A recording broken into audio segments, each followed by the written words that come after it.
Chers téléspectateurs et téléspectatrices de la chaîne Electron TV, nous vous souhaitons la bienvenue à votre émission La Voix de la Saison. Vous êtes au bon endroit et au bon moment. Installez-vous confortablement, soyez relax. Nous allons d'un moment à l'autre poursuivre notre série d'enseignements qui a débuté il y a 3 jours, portant sur la corruption. Nous avons à l'honneur le pasteur Naguirato Edibaye, pasteur fondateur des églises La Parole de Vie au Tchad, qui nous a entretenus 3 jours durant sur cette thématique d'importance très capitale et qui demeure un sujet d'actualité. Il n'est un secret pour personne que la corruption est un mal profond qui gangrène les sociétés de nos jours et qui n'est pas seulement l'apanage des pays en voie de développement comme on nous l'a fait croire.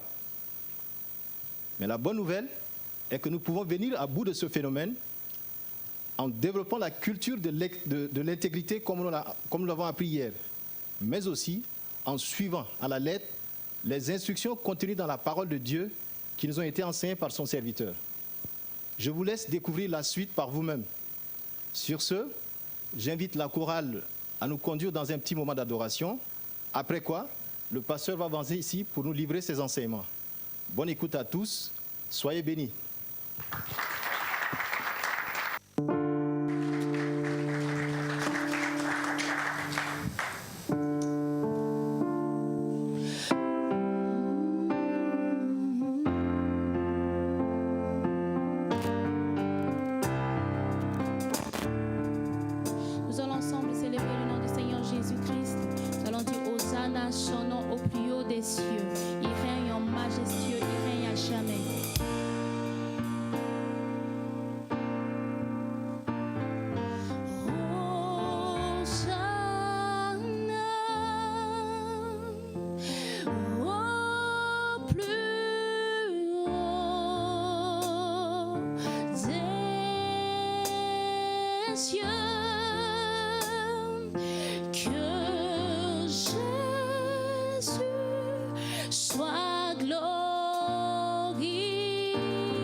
Ta grâce m'a trouvé tel que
Célébrons notre Père et notre Dieu pour ta grâce, pour tes bienfaits, l'opportunité de partager ta parole.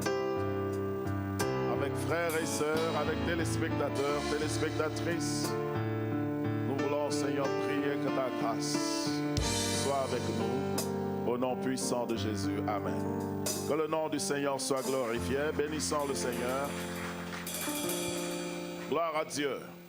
Donc nous sommes à notre 4e soirée sur ce thème assez important. D'ailleurs, comme tout autre thème, nous trouvons celle-ci peut-être d'actualité et nous voulons contribuer par cette émission dans la construction de la société, dans la construction des entreprises, dans la construction du pays. Nous voulons participer à ce que les uns et les autres font. Nous allons aujourd'hui aborder, continuer d'ailleurs, et nous sommes en train de chercher à atterrir en tirant la conclusion demain. Aujourd'hui, je m'en vais parler dans un premier temps des questions. Il faut poser des questions adéquates. Pour trouver des solutions adéquates, il faut des questions adéquates. Et ensuite, je vais faire, n'est-ce pas, donner une liste de suggestions quant à la vie de l'intégrité. Ce que nous poursuivons, nous sommes en train de poursuivre un besoin de l'intégrité dans les vies individuelles qui transparaîtront dans la vie communautaire.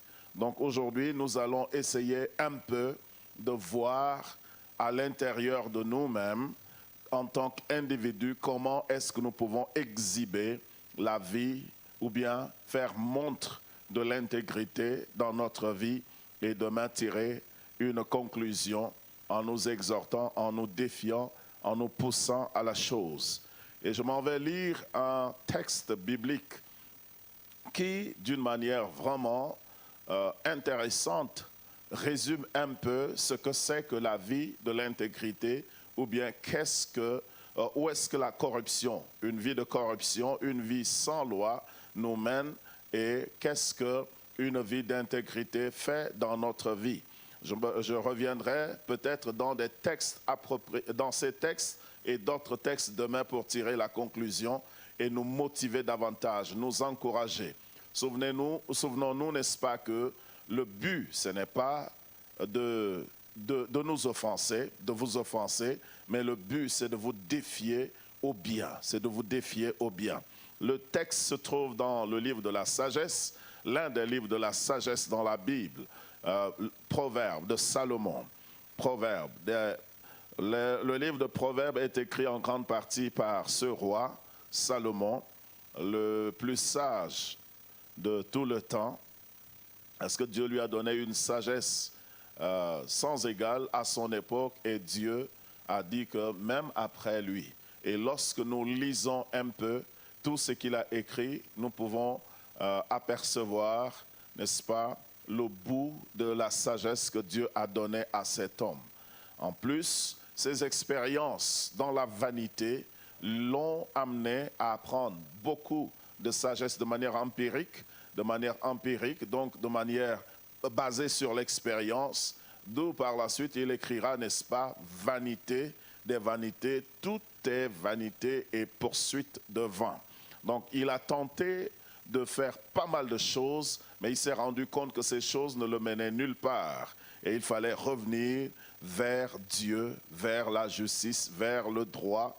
Et il a laissé, n'est-ce pas, un témoignage vibrant au jeune homme. Le jeune homme, selon ce texte, c'est toute personne qui viendrait à écouter les paroles de cette proverbe. Je lirai Proverbe au chapitre 11e, tout le chapitre. C'est beaucoup de lecture, mais je voudrais que vous y prêtiez attention. C'est meilleur que tout commentaire que je pourrais faire. C'est meilleur que tout ce qu'un être humain pourrait dire, parce que cela provient de la source de la sagesse, la parole de Dieu, la Bible.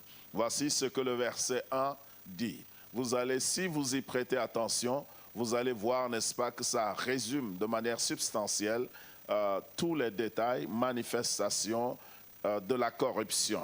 Voici ce que la Bible dit. Proverbe au chapitre 11e, à partir du verset 1. Je lirai peut-être sans commentaire, si je peux me discipliner à ce point-là.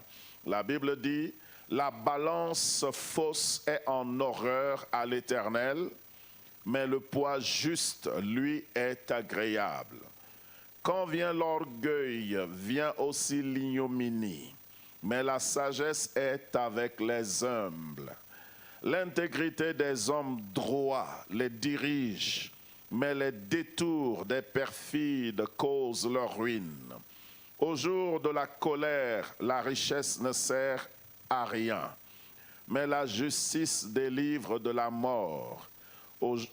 La justice de l'homme intègre, je suis au verset 5 maintenant, la justice de l'homme intègre aplanit sa voie, mais le méchant tombe par sa méchanceté.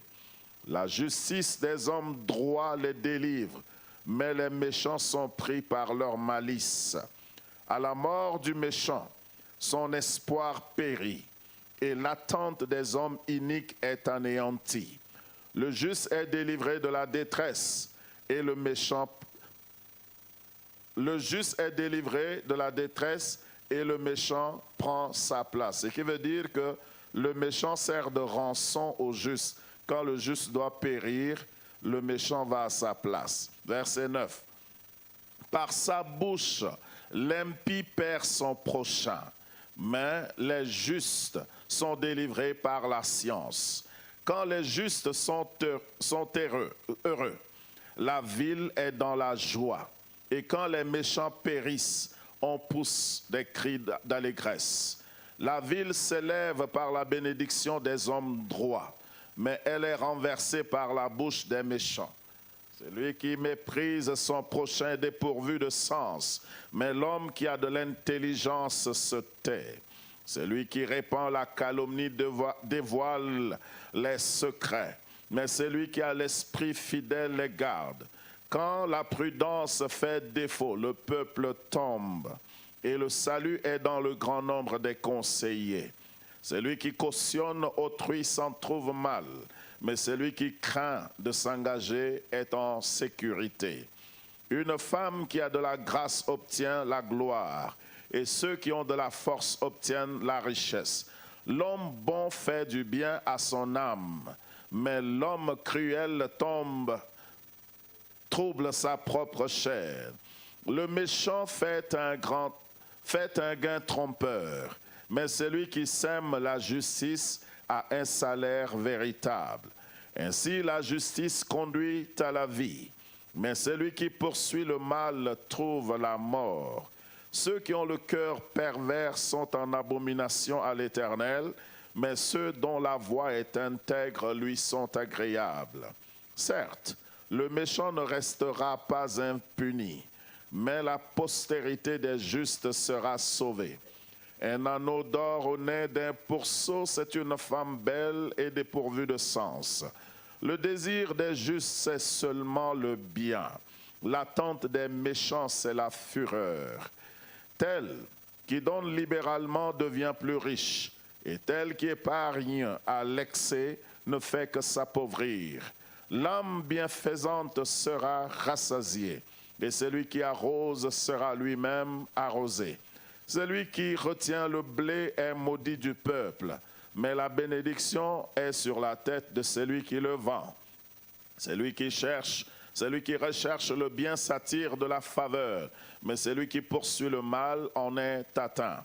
Celui qui se confie dans ses richesses tombera, mais les justes verdiront comme le feuillage. Celui qui trouble sa maison héritera du vent, et l'insensé sera l'esclave de l'homme sage.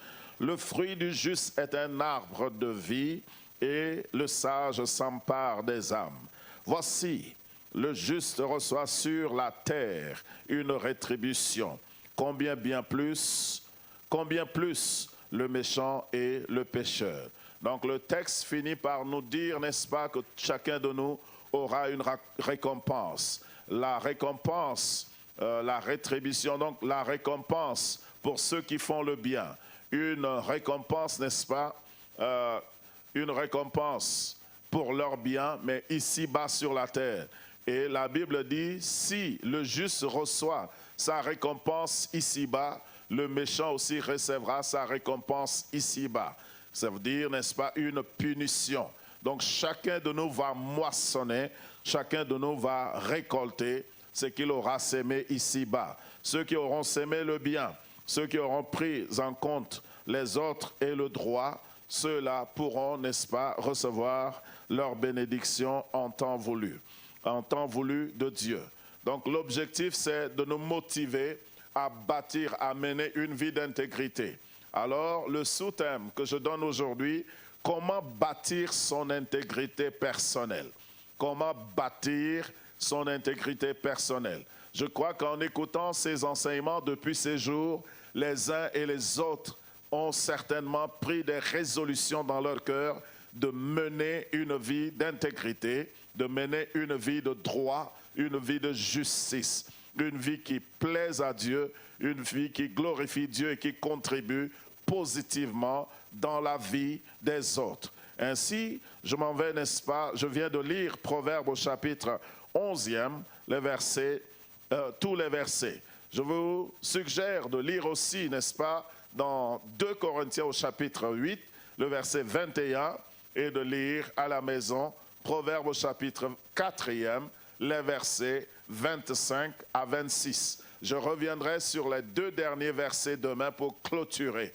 Mais en réalité, lorsque vous lisez ces textes-là, la Bible nous demande, n'est-ce pas, de mener une vie en toute bonne conscience, que ce soit en présence de Dieu ou en l'absence de Dieu, que ce soit en présence de Dieu ou en l'absence de Dieu devant les hommes, que nous puissions mener une vie d'intégrité, une vie en bonne conscience. Donc nous devons, n'est-ce pas, non seulement glorifier Dieu comme dans l'abstrait, mais aussi vivre de sorte que la société témoigne de notre réputation.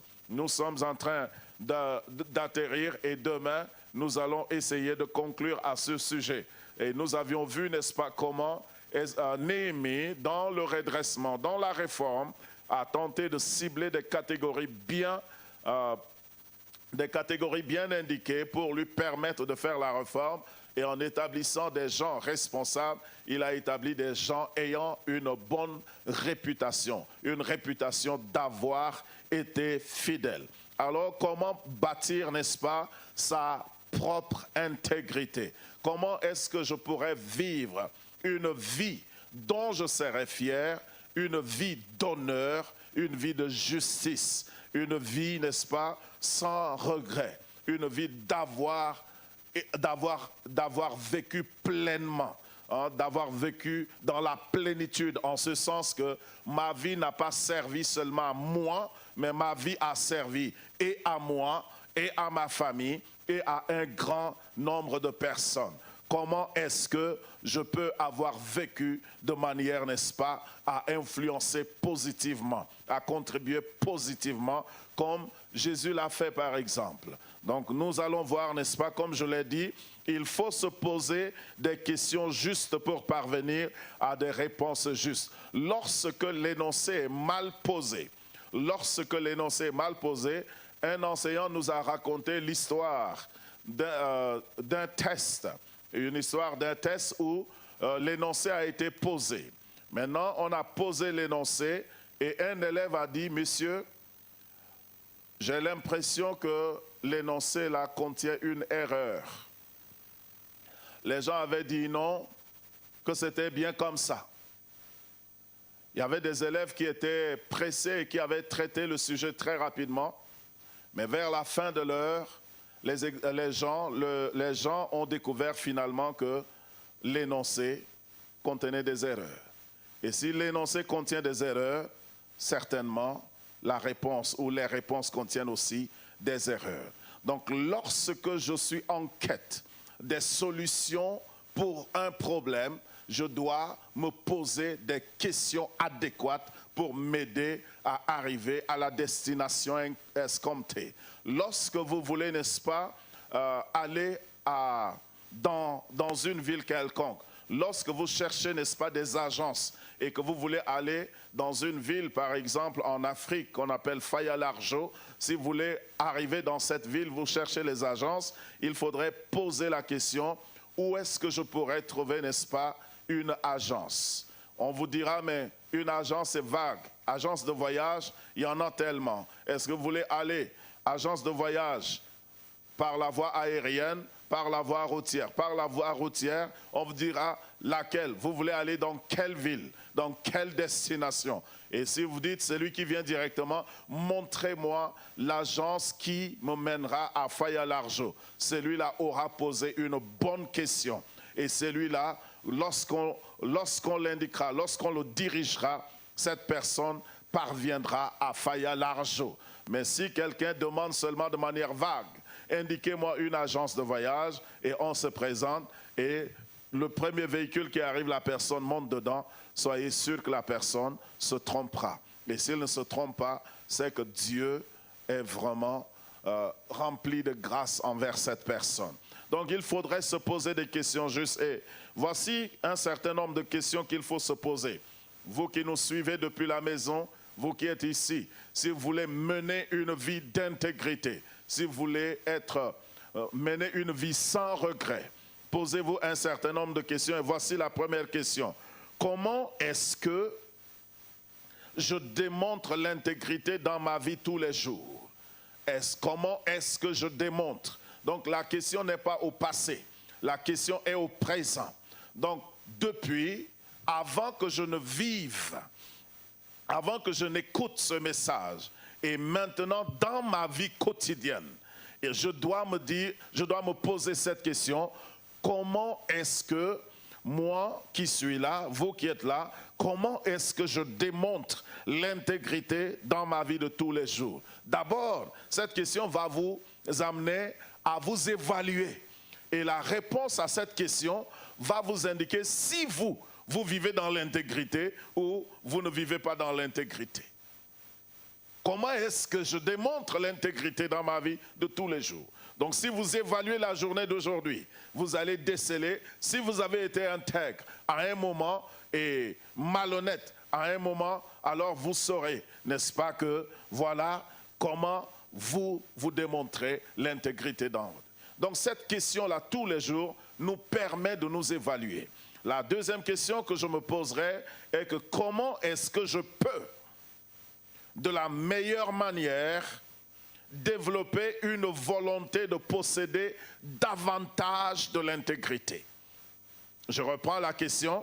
Comment est-ce que je peux, de la meilleure manière possible, développer une volonté de posséder davantage l'intégrité? Voici la question. La question nous indique que chacun de nous, malgré son péché, a un petit degré d'intégrité. Parce que Dieu a créé les hommes droits. La Bible dit Dieu a créé les hommes droits, mais ils ont cherché beaucoup de détours. Même le pécheur adulé, le pécheur le pire des pécheurs. Le vocabulaire me manque. Même le pire des pécheurs, à un moment, l'intégrité se manifeste dans son cœur. La justice se manifeste. Le criminel, le pire des criminels, par moment, va dire, celui-là ne le tuez pas, il n'a rien fait.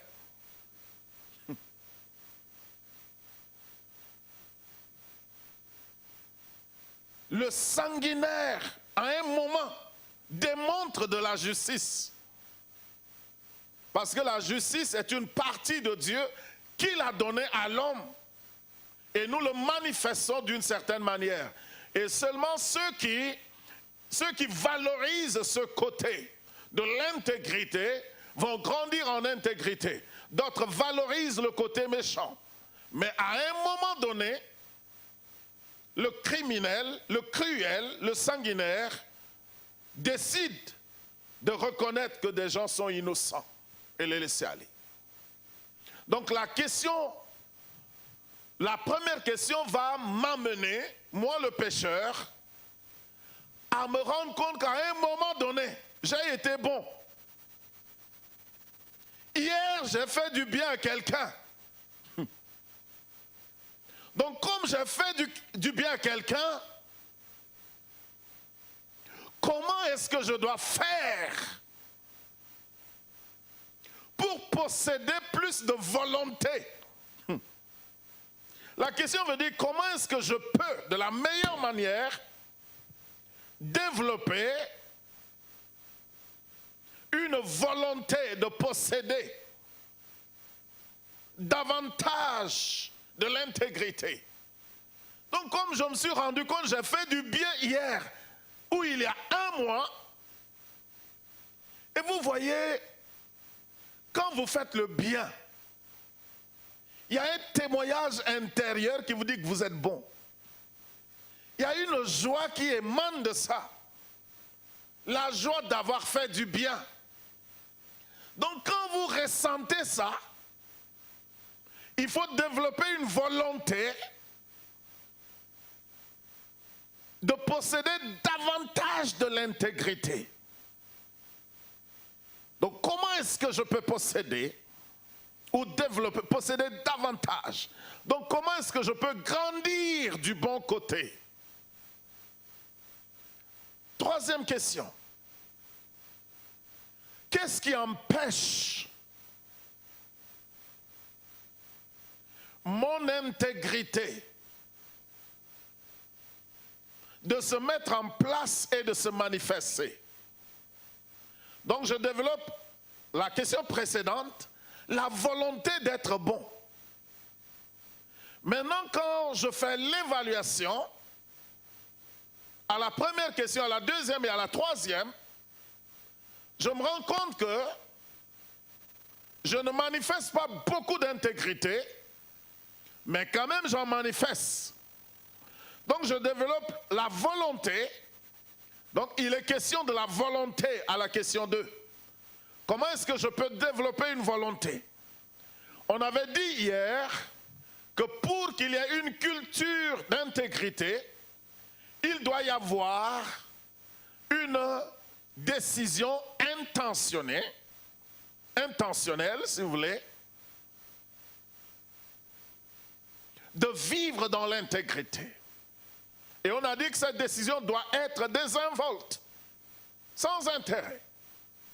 Donc maintenant, je décide d'avoir la volonté de m'améliorer et je dis, mais d'ailleurs, pendant toute ma vie, où est-ce que j'étais? Pourquoi je n'ai pas été bon comme je le suis aujourd'hui? Et puis je me dis, mais qu'est-ce qui bloquait? Parce que l'intégrité est là dans moi en une petite dose. Mais qu'est-ce qui étouffait mon intégrité? Est-ce que c'était ma manière de vivre? Est-ce que c'était la culture de mon environnement? Est-ce que je n'ai jamais bénéficié de ceci, de cela? Qu'est-ce qui étouffait mon intégrité? Pourquoi je n'ai jamais été bon?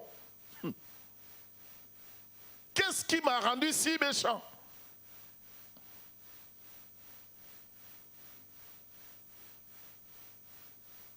C'est une bonne question. Donc lorsque vous vous posez des bonnes questions, vous trouverez des bonnes réponses qui pourraient vous aider. Quatrième question. Comment... Donc, il était question de découvrir les barrières à mon intégrité. Maintenant, comment la rendre plus forte? Là, nous étions au niveau de la volonté. On a décelé les barrières à la question 3. Et maintenant, nous voulons comment rendre forte. Parce qu'il y a des gens qui... Chacun de nous a le bien et le mal, comme nous l'avons dit. Maintenant, il fait le bien, mais ce bien-là est faible. C'est-à-dire, il succombe rapidement. Il est là, il est content, il décide d'être intègre.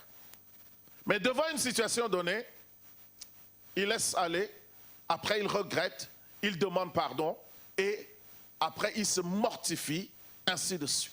Il y en a qui vivent dans le regret constant. Il prend une décision, demain il ne peut pas. Il prend une décision, demain. Et parfois la société ne leur fait plus confiance. Lorsqu'ils prennent des décisions, les gens ne leur font plus confiance parce qu'ils ont tendance à rechuter, à échouer dans leur engagement. Donc maintenant, cette personne doit se dire, comment rendre forte ce côté de moi?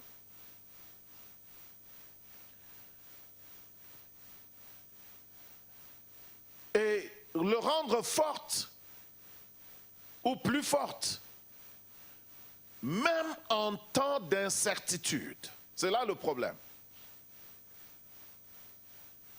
Il y a des gens qui sont bien quand tout va bien. Mais ils sont méchants, ils ne sont pas intègres quand tout va mal. Donc la quatrième question, c'est comment rendre mon intégrité forte pendant les temps d'incertitude, pendant les temps où tout est bloqué. Parce que c'est quand c'est dur que les gens vous proposent la corruption. Quand vous êtes bloqué. Et parfois c'est comme ça que le diable fait. Le diable ferme partout. Et quand tout est fermé, il vient vous proposer une solution. La même chose pour les hommes. Quand les hommes veulent vous bloquer, vous entraîner dans quelque chose, ils ferment partout. Et ensuite, ils viennent vous proposer une solution avec des conditions compromettantes. Et c'est là où, quand tout est bloqué, que certaines personnes deviennent plus faibles. Alors se poser la question, comment est-ce que je peux rendre mon intégrité forte quand tout va mal? Comment tenir? Parce que quand tout va bien, tout le monde tient. Quand tout va mal, c'est là où on voit. Cinquième question. Quelle part joue l'intégrité dans mes relations avec Dieu, les autres, aussi bien que dans les opportunités que Dieu m'accorde? Je me dis, mais quelle est la place? Mais cette intégrité que je poursuis, quel est le bénéfice même de cette intégrité? Est-ce que l'intégrité a un bénéfice dans ma relation avec Dieu? Si la réponse est oui, alors je dois. Ensuite, donc ça avec Dieu. Mais dans ma relation avec ceux qui me sont chers, dans mes relations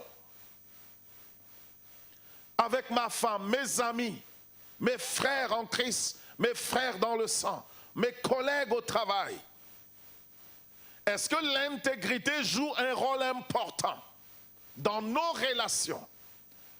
Si l'intégrité, c'est une façon de valoriser la relation et la confiance que les autres mettent en moi.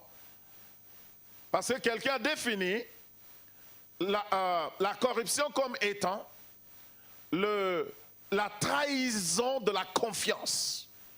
Donc maintenant, quand les gens se mettent en relation avec moi, les gens veulent être mes amis, les gens sont mes frères, est-ce que moi je valorise cette relation que les autres m'offrent, la confiance que les autres me font?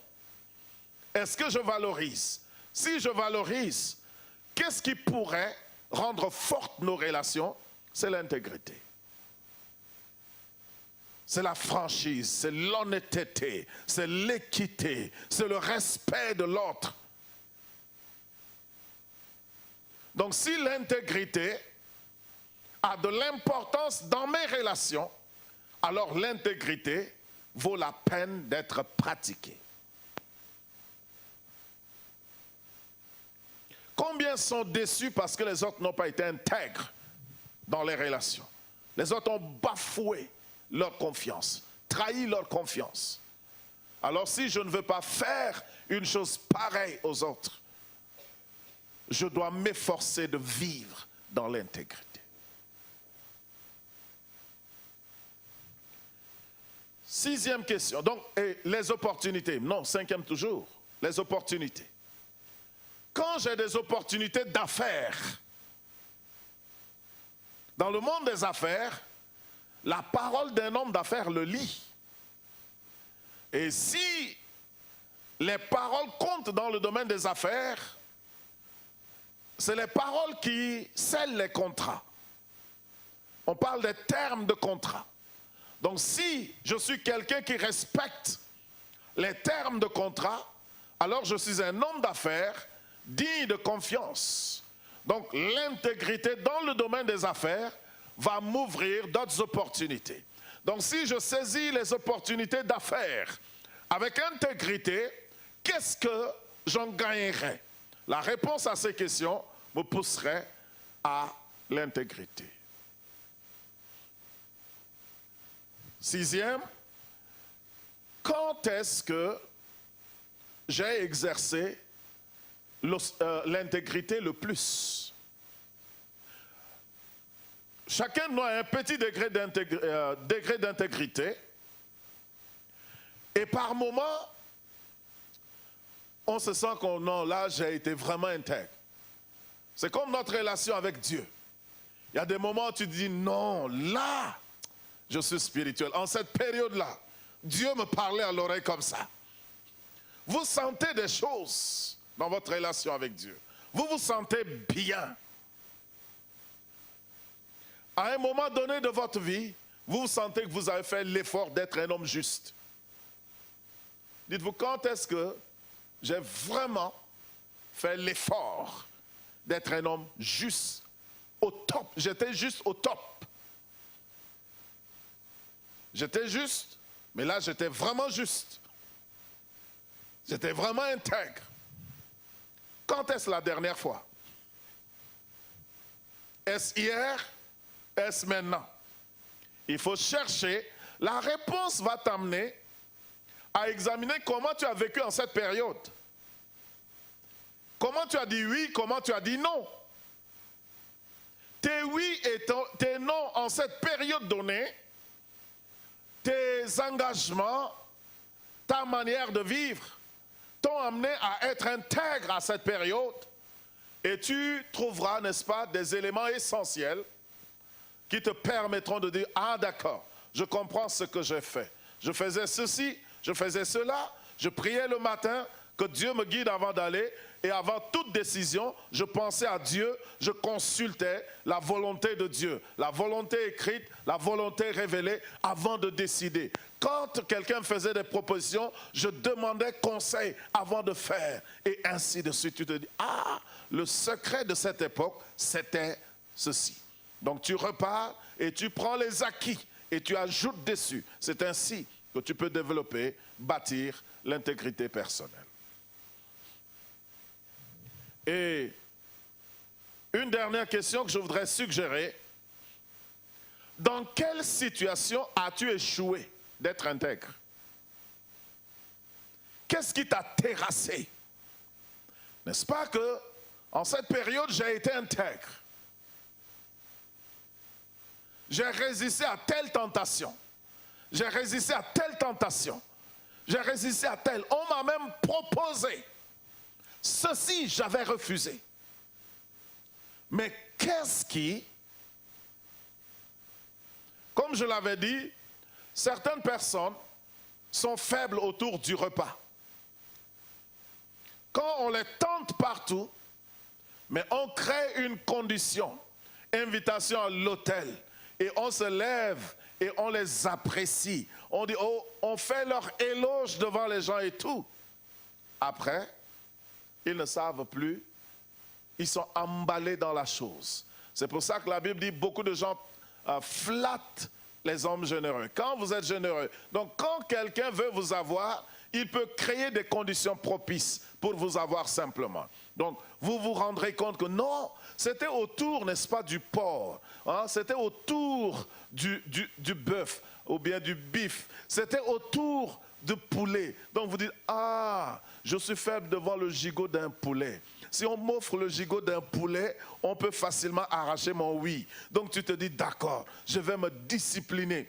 Toutes les fois qu'on prépare poulet chez moi, je serai à table, je mangerai, mais je refuserai de manger le gigot de poulet. Donc, tu commences déjà par te discipliner et pratiquer l'exercice.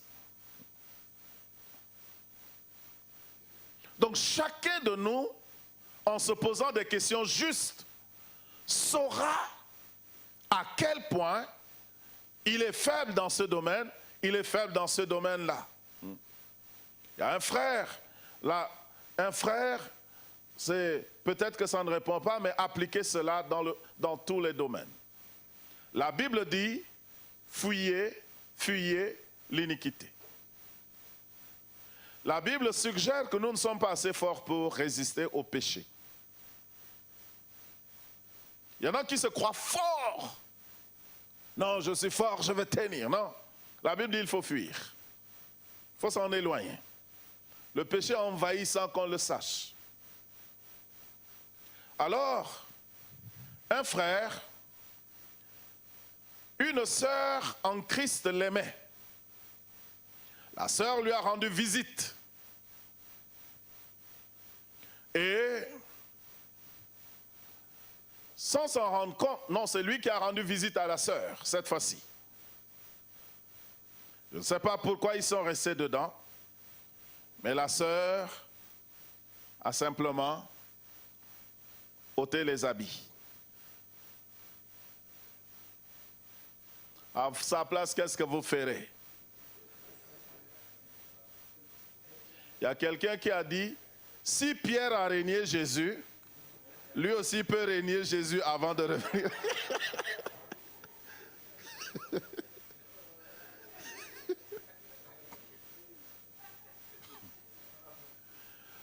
Mais le frère, ne sachant que faire, il s'est souvenu de la Bible qui dit « Fuyez l'iniquité ». Il a détalé, il a bondi de la chambre de la sœur, il est sorti en courant, il est parti. Il a bien fait. Parce que si tu réfléchis longtemps, le diable va te dire, hey, si tu fuis, demain elle va dire, tu n'es pas un homme. Oh, demain.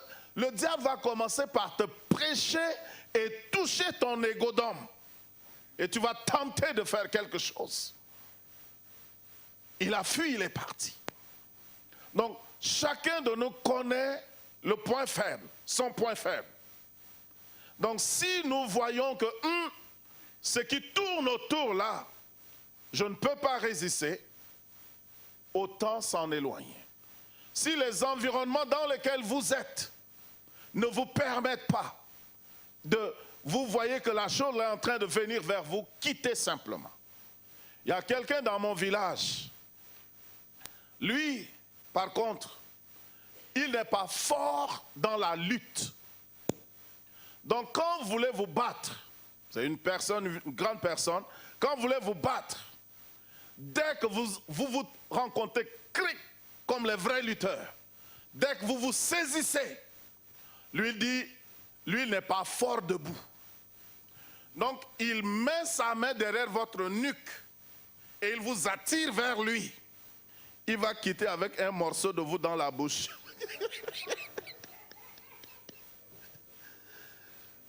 Donc, lui, quand il dit viens, donc il est prêt, il fait comme s'il est fort. Mais dès que vous êtes ensemble, tic, il dit lui, il sait qu'il n'est pas fort debout.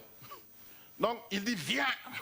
Donc, et il commence par te mordre. Donc les gens ne savent pas pourquoi tu as terrassé quelqu'un et c'est toi qui pleures, qui crie. mais lui, il sait ce qu'il est en train de te faire. Donc, nous devons découvrir nos points faibles et nos points forts. Donc, quand l'ennemi est en train de venir vers nos points faibles, courons et allons vers nos points forts. Ne faisons pas le super spirituel. Donc, la tentation à la corruption est partout.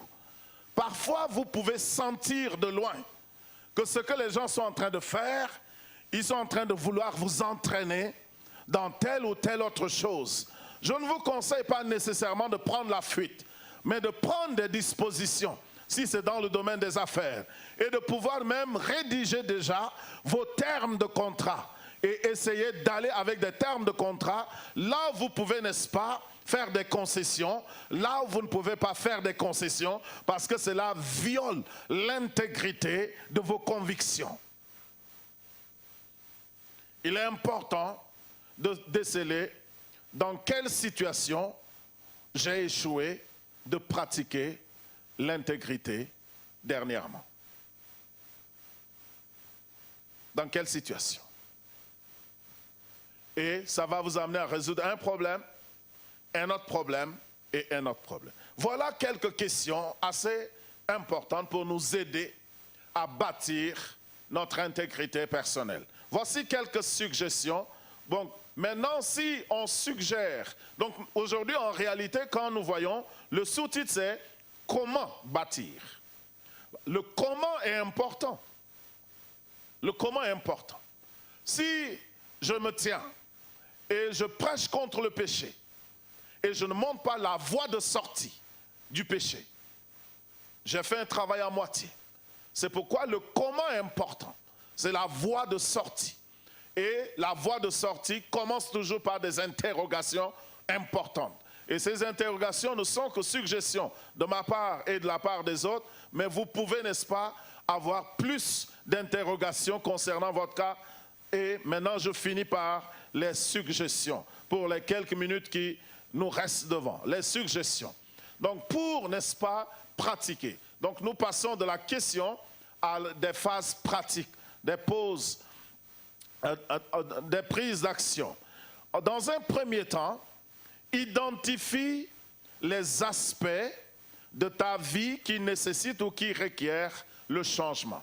Donc nous sommes dans la culture de l'intégrité et l'agent de transformation. Donc identifie dans ta vie les aspects de ta vie qui nécessitent ou qui requièrent le changement. Cela va dans tous les sens. Ce n'est pas seulement dans le domaine spirituel, ce n'est pas seulement dans le domaine physique, mais à tous égards, même dans le domaine de la pensée.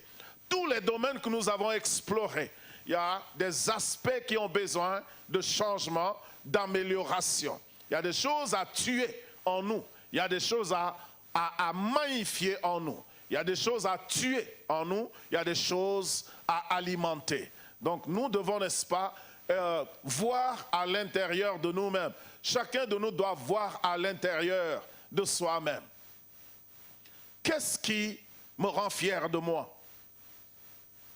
Est-ce que je suis fier de la vie que je mène? Est-ce que je trompe tout le monde? Mais moi-même à l'intérieur, qui est-ce que je suis à mes propres yeux? Connaissant ce qui est vrai, connaissant la loi de Dieu. Vous voyez, c'est comme quelqu'un qui triche et qui vient dire « Alléluia, j'ai un témoignage à donner. Le Seigneur m'a visité. Le Seigneur a fait ceci. » Alors que la personne sait que la personne est passée par le faux pour obtenir ce qu'elle a. Et maintenant, essaye de donner un témoignage comme quoi c'est sa foi qui lui a donné ce qu'il a. La personne sait qu'en réalité, il est vide. Donc lorsqu'on sait qu'on est faux, on peut tromper les gens, mais pas soi-même. C'est pour ça que quand vous êtes faux, vous essayez de prouver qui vous êtes. Mais quand vous n'êtes pas faux, vous ne prouvez pas qui vous êtes. C'est ça le problème de Jésus. Les frères de Jésus voulaient que Jésus prouve qui il est. Il dit, mais montre-toi. Tu ne peux pas faire ces choses et te cacher. Jésus a dit, votre temps est toujours prêt. Les fils de Zébédée voulaient que Jésus intervienne, que le tonnerre tombe des cieux et qu'un miracle se fasse. Jésus n'a pas voulu. Jésus devant Pilate et les autres, ils ont dit, mais es-tu fils de Dieu? Jésus dit à l'un, il dit, c'est toi qui le dis. Il dit, comme tu le dis, je le suis. Quand Jésus a dit, je suis le chemin, la vérité et la vie, Hérode a dit la vérité. Qu'est-ce que la vérité? Jésus n'a pas répondu. Quand quelque chose est vrai, on sait que c'est vrai.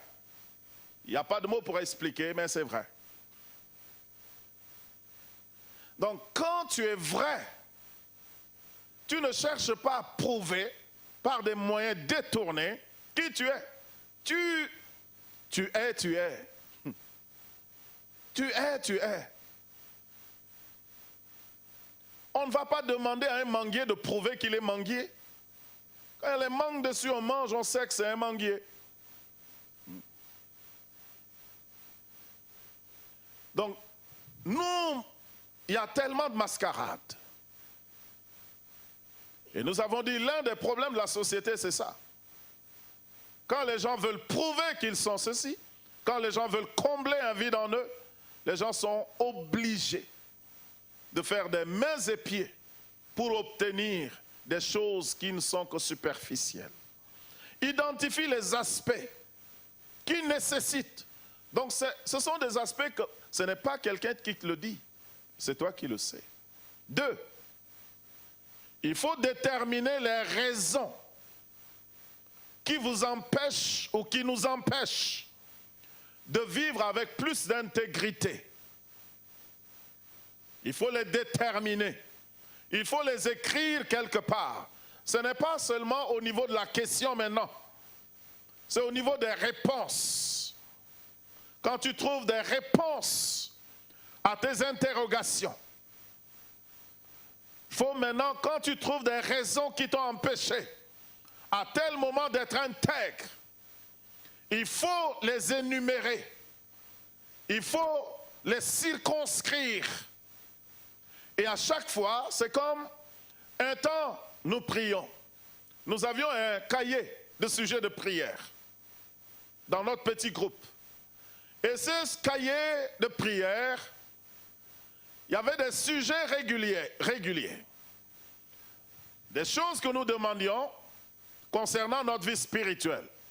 Mais il y a d'autres miracles que nous demandions par rapport à la vie quotidienne, la vie sociale. À chaque fois, ce cahier nous permettait, à chaque fois qu'une réponse a été trouvée, un exaucement à la prière avait été trouvé, on cochait que Dieu a déjà fait. On cochait que Dieu a fait. La même chose, des mêmes conseils nous avaient été donnés. Dans la vie spirituelle, vous trouverez qu'à un moment donné, vous avez un penchant, un enclin, vraiment pour la vie spirituelle.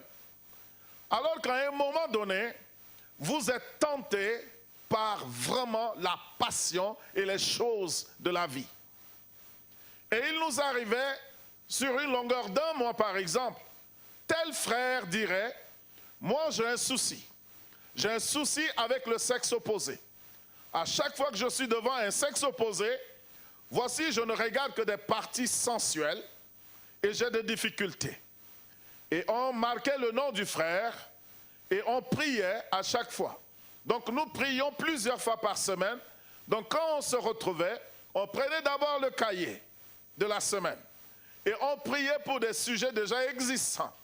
Jusqu'à ce que le frère nous dit, maintenant ça va. Maintenant ça, quand je vois les sœurs, elles sont maintenant mes sœurs. Quand je regarde, mes yeux ne vont pas vers l'autre côté maintenant. Là, on coche. C'était comme ça qu'on améliorait notre vie spirituelle. C'était de cette manière-là. On cochait, on cochait, on cochait. En plus de ça, on avait nos vies. Hein. Il y a certains sujets que tu ne donnes pas. Mais là, tu murmures. On dit, priez maintenant pour des sujets particuliers. Là, tu murmures. Quelqu'un à côté, il n'entend rien. Donc, c'est la même chose, que ce soit à l'église, que ce soit dehors, les défis sont énormes. Donc, parfois, nous sommes dans des environnements où c'est les autres qui nous entraînent au mal.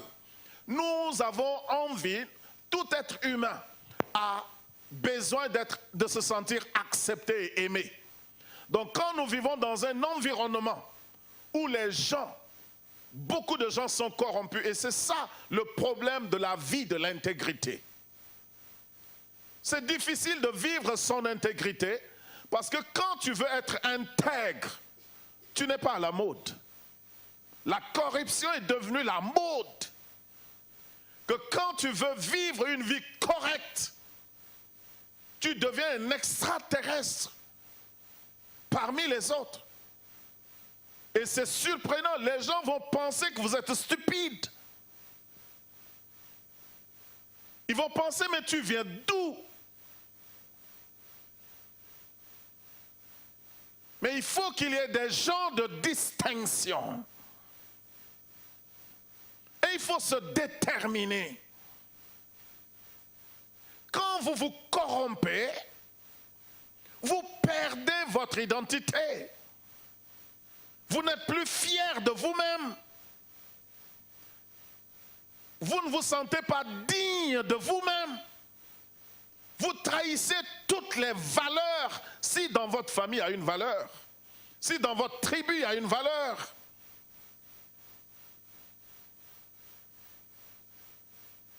vous ne pouvez pas trahir les valeurs des tribus, les valeurs de la nation pour un gain éphémère ou bien pour plaire aux gens. C'est vrai que nous ne pouvons pas empêcher la corruption du coup, mais nous pouvons refuser de nous corrompre. Nous pouvons avertir aux gens que c'est la corruption. Nous ne pouvons pas les forcer à changer. Mais qu'on ne nous force pas à nous corrompre non plus. Donc si vous êtes dans un environnement où tout le monde est corrompu, vous pouvez décider, vous déterminer qu'on vous regarde comme un extraterrestre ou tout.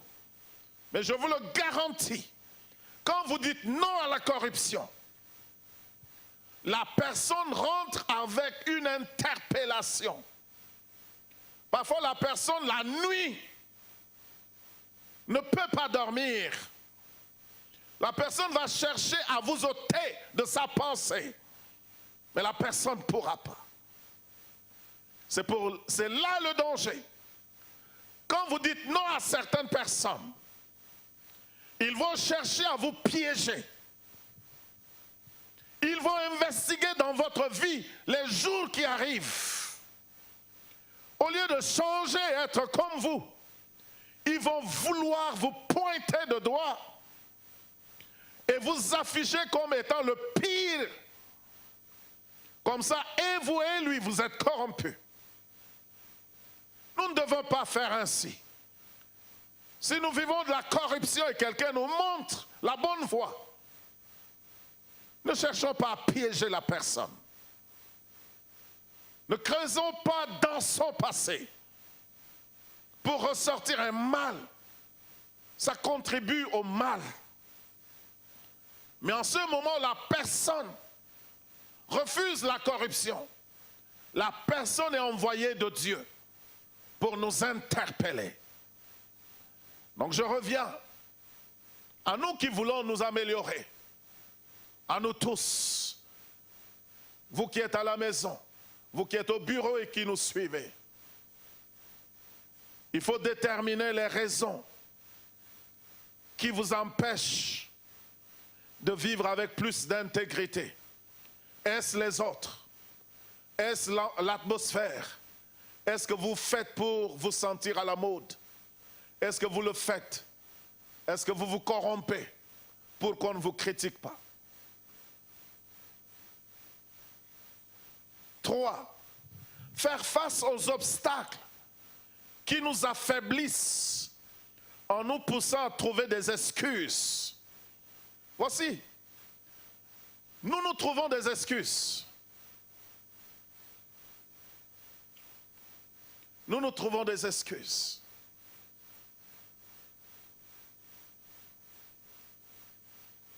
Je ne sais pas si c'est John Mason. Il a dit des excuses. C'est chercher des raisons pourquoi une chose n'a pas été faite. Oui, c'est bien ça. Donc les gens mettent beaucoup de temps à trouver des raisons pourquoi je n'ai pas fait ça. Un temps qui surpasse de loin le fait de faire la chose. Donc nous trouvons des excuses. Je ne peux pas vivre l'intégrité parce que dans ce monde, si tu vis l'intégrité, tu ne peux pas avancer, les portes sont verrouillées et ainsi de suite. Non.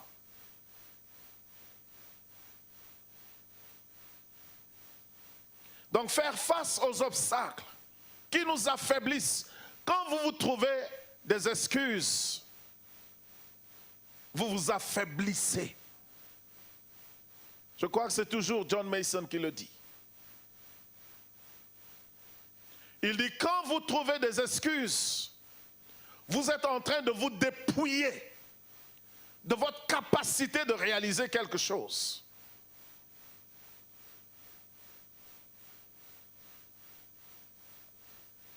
Donc faire face aux obstacles qui nous affaiblissent en nous poussant à trouver des excuses qui nous poussent à mentir et à violer notre code moral.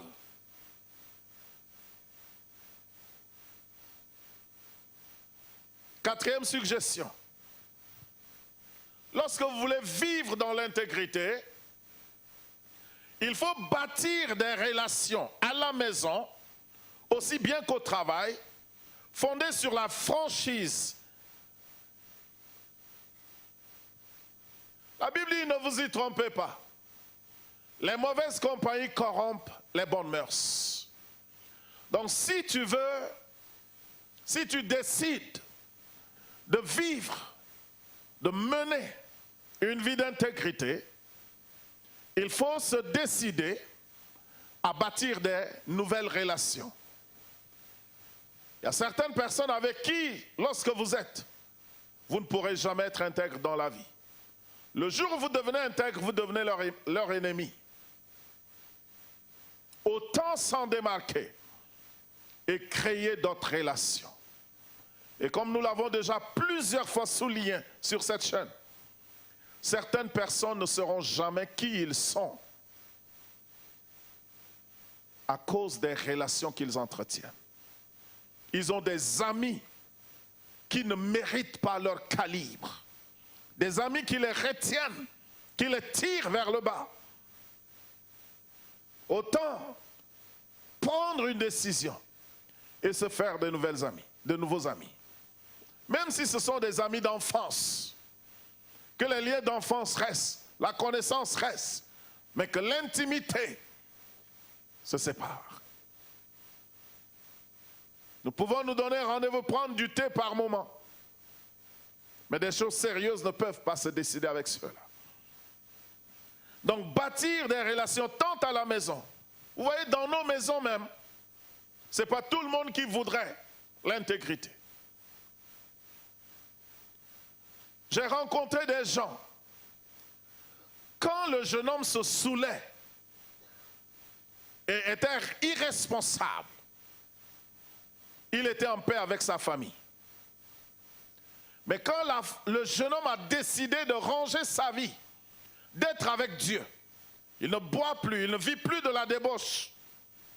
Il est sain dans sa pensée. Boulot, maison, église, maison, boulot. Quand le jeune homme est devenu rangé de cette manière, toute sa famille s'est soulevée contre lui. bizarre.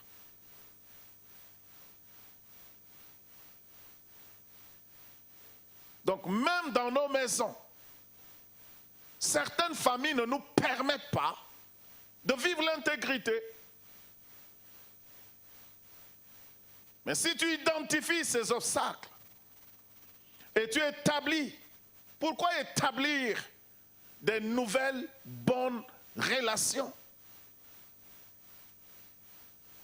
Parce que chaque être humain, à un moment donné, a besoin de quelqu'un pour l'encourager. Mais seuls peuvent t'encourager les gens qui partagent les mêmes convictions que toi.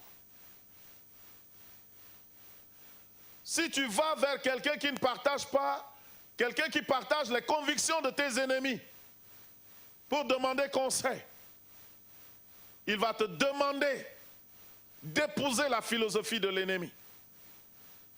Mais si c'est quelqu'un qui partage tes convictions, il puisera dans son expérience. Parce que quelqu'un qui partage ton expérience aurait certainement vécu ce que tu as vécu, ce que tu vis. Il va t'aider, il va te soutenir. S'il n'a pas vécu la chose, il va t'encourager. Il dit, nous sommes moins nombreux, ceux qui veulent l'intégrité, mais tenons ferme. Dieu enverra une personne, Dieu enverra une autre personne. Donc ceux qui veulent vivre l'intégrité, si dans votre milieu professionnel, vous décelez quelqu'un qui a le sens de l'intégrité, il faut tisser des liens avec cette personne. Et deux ensemble, la Bible dit, deux valent mieux qu'un. Et la braise seule s'éteint. Donc il est important que nous puissions solliciter de l'aide. Il y a un point qui arrive là, mais nous avons besoin de solliciter de l'aide ou bien quelqu'un qui nous dit que nous n'avons pas tort. Ensuite, donc des relations basées sur la franchise. Parce que dans la corruption, il n'y a pas la franchise. Dans la corruption, on a parlé de calomnie. Les gens qui t'applaudissent aujourd'hui, et derrière toi, ils te calomnient. Dès que tu franchis le seuil de la porte, c'est comme ça. On a dit que c'est dominant à l'église, dans les médias et dans la politique. Vous trouverez dans la politique des gens qui font les mêmes éloges du président parti, qui faisaient les mêmes éloges au président sortant. Quand l'autre monte, les mêmes éloges, ils lui font. Même éloge au prédécesseur, même éloge au successeur, et même éloge à celui qui viendra.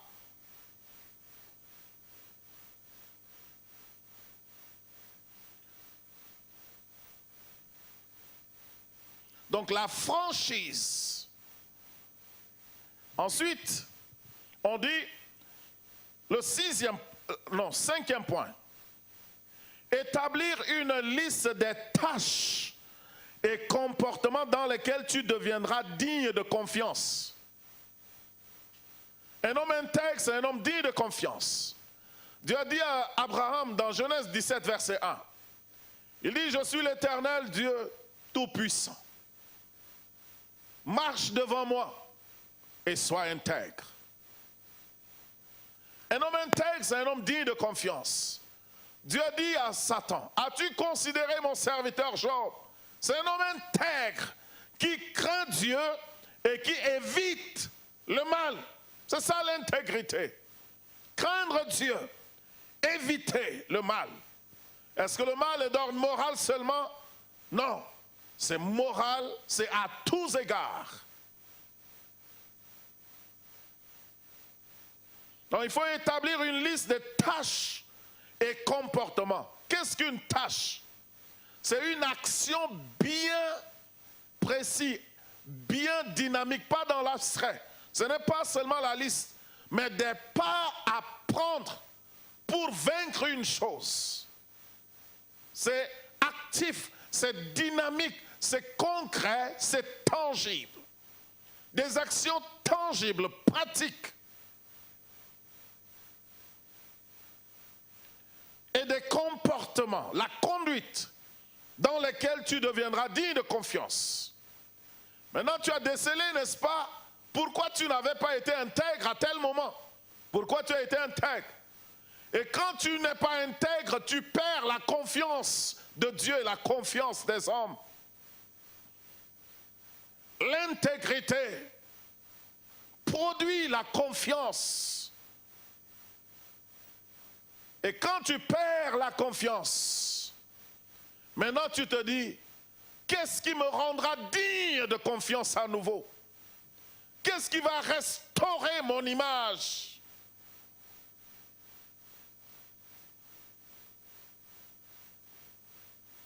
Donc tu fais par des procédés pratiques. 6e, respecter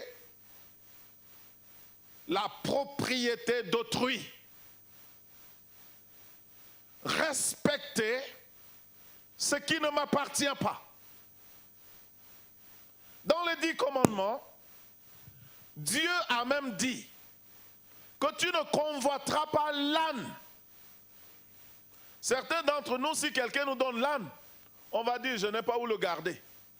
Vous savez qu'on ne mange même pas sa viande, donc vous allez le rejeter. Que votre village est trop loin et tout. C'est lui qui est venu faire la commission, vous a dit, si tu veux, tu gardes l'âne.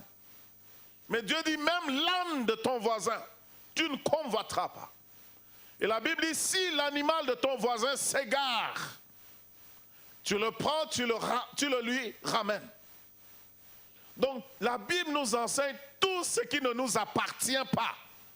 Ne nous appartient pas. Si on y touche, c'est alors une faute, c'est du vol, comme nous l'avions dit. Et la société aujourd'hui, c'est le respect de ce qui appartient à autrui. Cela fait l'un des problèmes qui gangrènent la couche, la société. Être capable. C'est pour ça que nous avions dit, dans les écoles, ces choses doivent être enseignées. Dans le civisme, on nous dit, ma liberté s'arrête là où commence celle d'autrui. Mais à l'époque, parfois on récitait des choses pour avoir la note, parce que l'éducateur n'a pas pris le soin de nous l'expliquer de manière pratique, à l'assimiler dans le subconscient et dans la pratique. Donc lorsqu'on vient, on cite la chose et puis c'est tout.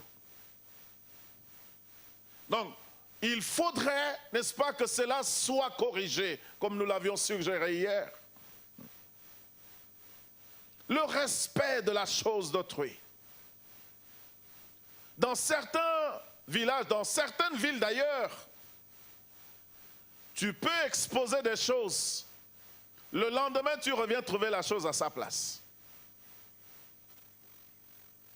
Alors que dans d'autres, même quand tu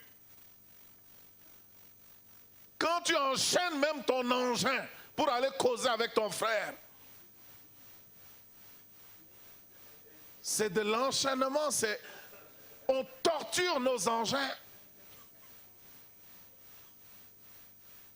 Donc la corruption est telle que même les motos subissent.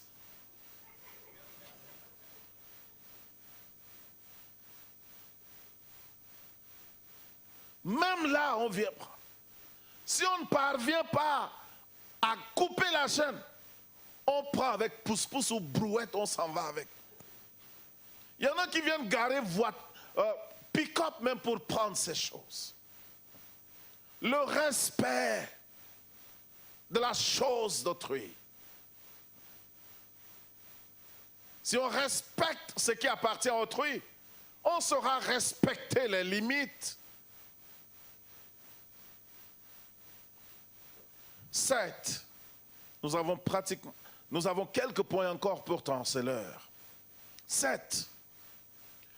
Lorsque je veux vivre l'intégrité, je dois écouter, respecter les opinions et décisions des autres. Vous ne pouvez pas vous bâtir tout seul. Vous ne pouvez pas. Vous avez besoin des uns et des autres. Vous n'êtes pas autosuffisant. Je suivais un film à la maison. Et il y avait un vieillard, il y avait un jeune homme. Et le jeune homme semblait tout suffisant. Et le vieillard dit, celui qui n'a de chef que lui-même est un imbécile. Si le vieillard dit, si vous êtes votre propre chef, vous êtes un imbécile. Il faut avoir une opinion que vous respectez, une voix que vous respectez. Vous avez besoin de la contribution des autres. Vous avez besoin que les autres vous disent que vous avez tort.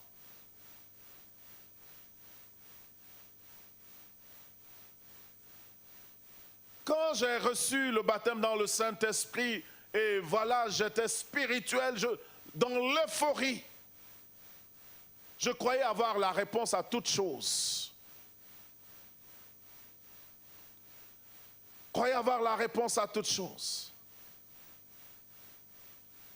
Je croyais tout connaître.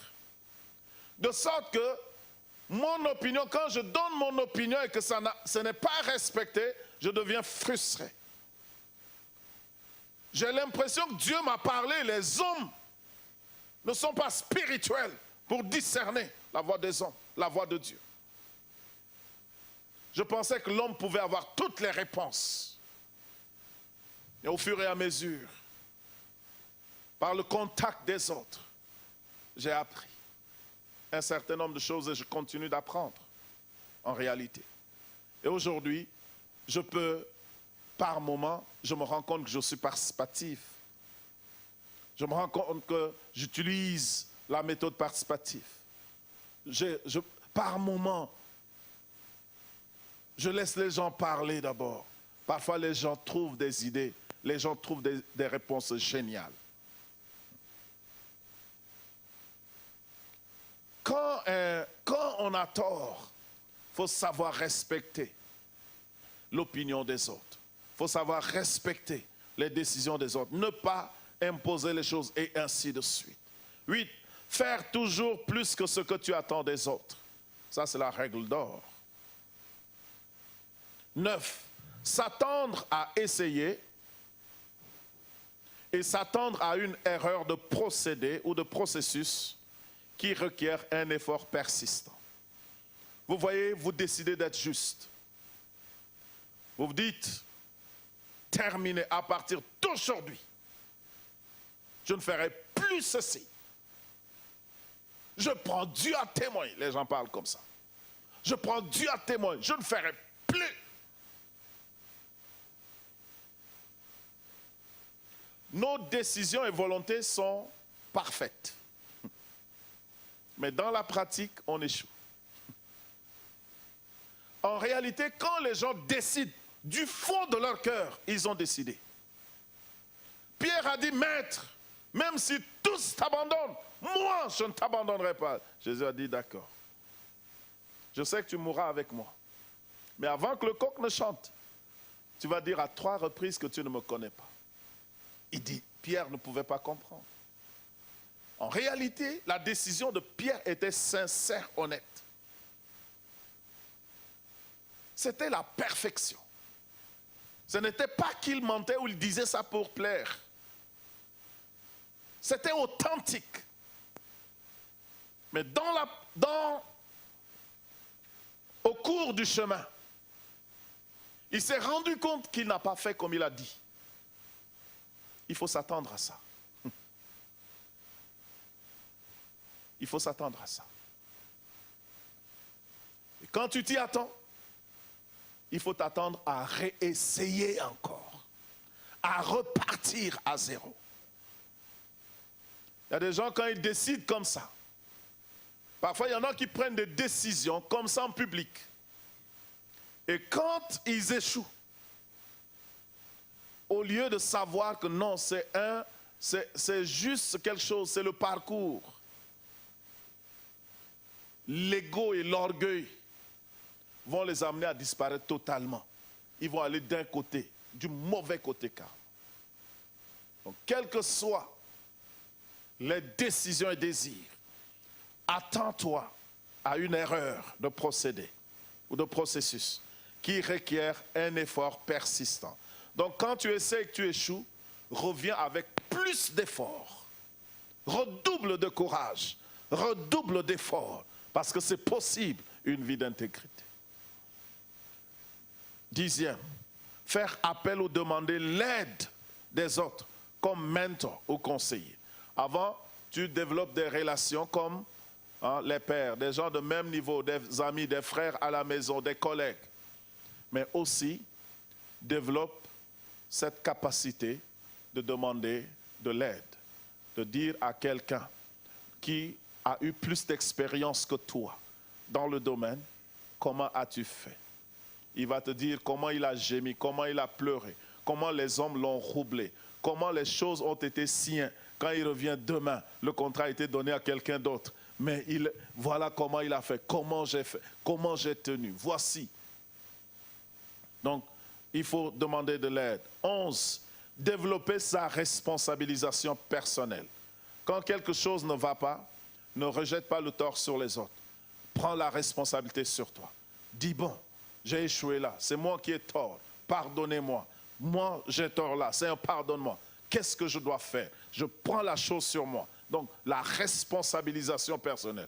C'est-à-dire, vous décidez d'être vous-même, vous décidez d'être assez vieux pour mourir pour vos idées, mourir pour vos décisions. Vous vous tenez. Vous reconnaissez vos torts, vous reconnaissez là où vous avez raison. La responsabilisation personnelle. Et ça, c'est ce qui manque à beaucoup de personnes. Le fait d'être responsable, le fait d'être capable de se tenir sans l'approbation des autres et dire « oui, je l'ai fait, oui, je l'ai dit, oui » et ainsi de suite. Ça, c'est dans le domaine de l'intégrité. Vous ne voulez pas, donc la femme de Job a dit « mais veux-tu persister dans ton intégrité? Maudit Dieu meurt. » Job dit « mais tu parles comme une femme insensée. Doit-on seulement recevoir du bien de Dieu? » Les gens vont vous dire « mais ton intégrité, est-ce que ton intégrité t'a aidé? Est-ce que ton intégrité t'a sauvé? Qu'est-ce que cette intégrité t'a fait même? » Mais sois responsable. Si ça ne me rapporte rien, c'est ma décision d'être intègre. Responsabilisation personnelle. 12, pour finir, croître pour devenir plus indépendant. Croître, c'est vrai que vous avez besoin d'un mentor, vous avez besoin de tout. Mais dans tout ça, vous croissez, vous grandissez pour devenir indépendant dans tous les domaines. C'est quand vous êtes indépendant réellement que vous pouvez vivre la vie d'intégrité comme il le faut. Vous voyez, il y a des gens qui ont décidé de vivre dans un domaine précis. Quels que soient les combats et obstacles, ils ont persévéré. Et malgré les combats et obstacles, leur persévérance leur a donné une stature, de sorte qu'ils sont établis. On les reconnaît pour tels. Cela leur permet d'aller plus loin. Donc, je m'en vais arrêter à ce point, mais l'idée, c'est de croître, de nous développer pour être plus indépendants, pour nous tenir, pour nos valeurs, pour nous tenir, pour ce qui compte dans la vie. Donc, il est important de savoir, les gens se corrompent et ainsi de suite. Mais si je prends des décisions qu'il faut, je pose des actes qu'il faut, je peux vivre l'intégrité et devenir un modèle à suivre pour les autres. Et seuls les intègres peuvent transformer la nation. La Bible dit, la justice élève une nation, le péché est la honte des peuples. Je voudrais nous encourager, vous qui nous suivez depuis la maison, que vous puissiez vous déterminer à vivre une vie d'intégrité. Nous étions, d'une manière générale, nous sommes maintenant dans l'intégrité personnelle. Comment bâtir son intégrité personnelle? Apprenez à vous poser des questions adéquates, des questions justes. Et prenez des actions, posez des actions, des étapes, des tâches, des choses concrètes à faire pour rétablir votre honneur, votre dignité et abandonner une vie de corruption. Que le Seigneur nous bénisse. Nous allons nous retrouver demain pour tirer la conclusion de ces 4 jours. Que le Seigneur nous bénisse au nom puissant de Jésus. Nous allons nous tenir debout et prier le Seigneur.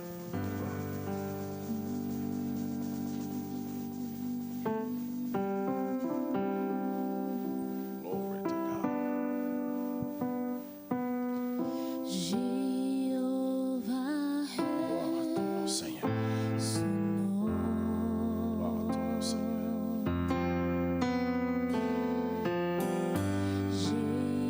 Inclinez-vous là où vous êtes à la maison. Même si vous ne pouvez pas prier à haute voix, murmurer une prière, que Dieu vous aide. Je suggère que vous vous reposiez. Prenez un bon repos.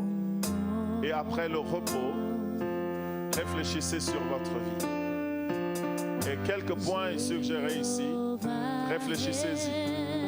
Vu que demain sera samedi week-end, dormez tôt, dormez à partir de maintenant ou quelque temps après. Et quand vous serez reposé, levez-vous et réfléchissez.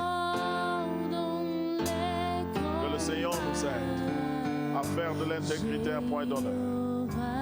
Nous voulons, notre Père et notre Dieu, te dire merci, te glorifier et prier pour nous tous ici et les téléspectateurs. Aide chacun de nous à se déterminer à mener une vie d'intégrité au nom de Jésus-Christ. Amen.